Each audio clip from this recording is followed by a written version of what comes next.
అందరికీ నమస్కారములు. మాది ఆమన్గల్. మేము ఇప్పుడు భగవద్గీతలోని 2వ అధ్యాయంలో 29వ శ్లోకం చెప్పబోతున్నాము. ఆశ్చర్యవత్ పశ్యతి కశ్చిదేనం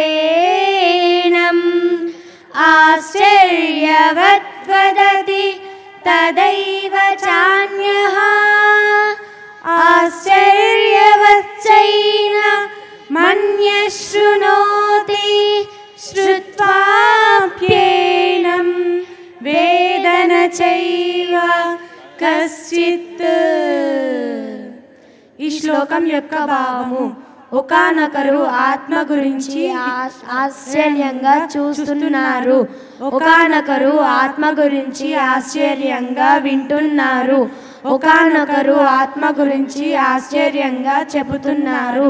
కానీ మనం చూడటం, వినటం, చెప్పటం ద్వారా ఆత్మ గురించి ఏమీ తెలుసుకోలేమని శ్రీకృష్ణ పరమాత్మ చెబుతున్నారు.